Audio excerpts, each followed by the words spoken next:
ओम श्री गुरुवे नमः। अखंड आनंद बोधाय शिष्य संतापहारिणी सच्चिदानंद रूपाय रामाय गुरुवे नमः। ओम शांति शांति शांति। ओम। प्रणाम भगवान स्वामी अनंत श्री असंगानंद सरस्वती जी महाराज जी द्वारा विरचित अष्टावक्र गीता एक तात्विक विवेचन। और हमारा प्रवचन नंबर 10 चल रहा है भगवान, प्रवचन नंबर 11 चल रहा है भगवान, जिसका नाम है राजा जनक की आत्मानुभूति। तो आज मंत्र है 2-2। तो स्वामी जी बता रहे हैं, मंत्र है यथा प्रकाश्यम एको देहम एनम तथा जगत अतो मम जगत सर्वम अथवा न च किंचन।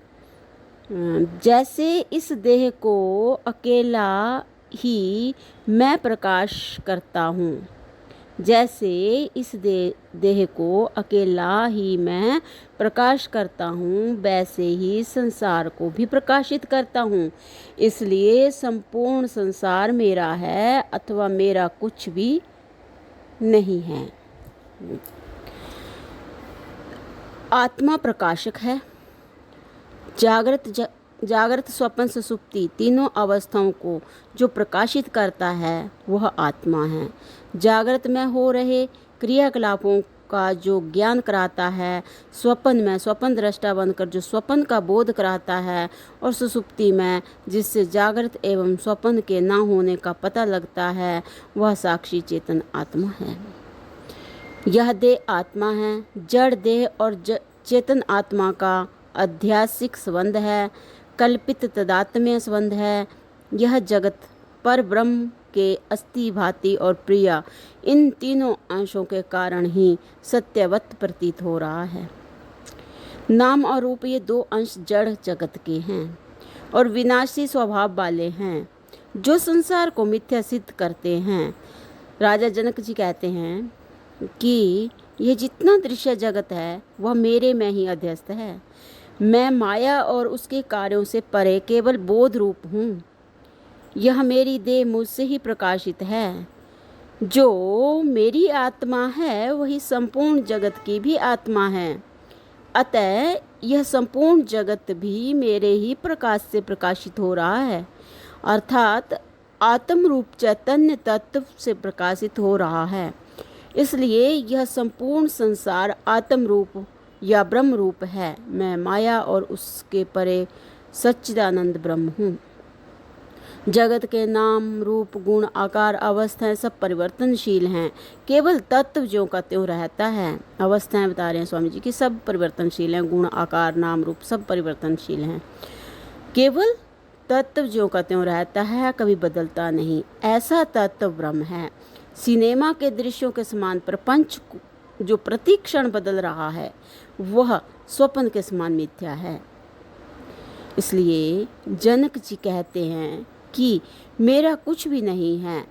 जिसे अहंकार एवं मोह के वश में मैं कहता हूँ, मैं अपना कहता हूँ, अहंकार और मोह के वश में, वह कुछ भी नहीं है। आत्मा से पृथक इस जगत का अस्तित्व भी नहीं। जैसे तरंग बुदबुद आदि में जल अनुगत है, वैसे शुद्ध चैतन्य भी संपूर्ण विश्व में अनुगत है। जैसे कल्पित सर्प अपने अधिष्ठान भूत रज्जु से भिन्न नहीं है, किंतु रज्जु रूप ही है, वैसे कल्पित जगत भी अधिष्ठान भूत चेतन से भिन्न नहीं है। जैसे विचार करने से वस्त्र तंतु मात्र ही होता है, वैसे ही विचार करने से यह संसार आत्मसत्ता से ही प्रकाशित है। आत्मा रूपी तंतु से यह विश्व बना है। आत्मा ही अपनी सत्ता से अधिष्ठान भूत रूप होने, आत्मा ही अपनी सत्ता से अधिष्ठान भूत रूप होकर समस्त विश्व में अनुसूयत है। अब प्रश्न है कि यदि यह संसार ब्रह्म रूप है, ब्रह्म से उत्पन्न हुआ है, तो यह ब्रह्म से भिन्न क्यों प्रतीत होता है। तो माता श्रुति भगवती जी कहती हैं कि सब दुखों का मूल अपने स्वरूप का अज्ञान ही है।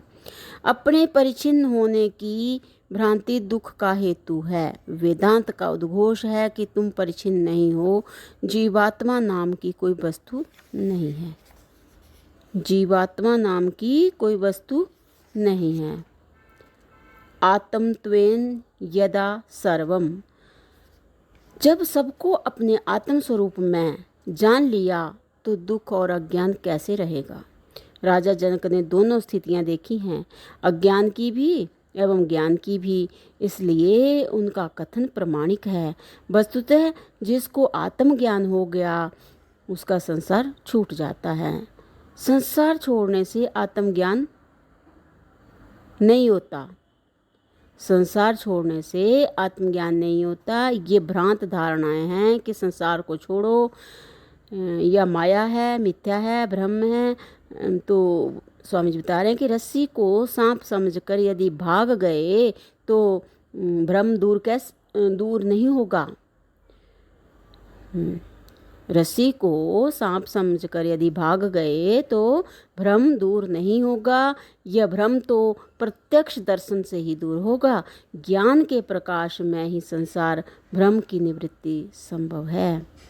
तो भगवान यहाँ पे हमारे मंत्र नंबर 2 की व्याख्या जो है वो विराम लेती है। प्रणाम भगवान। ओम शांति शांति शांति।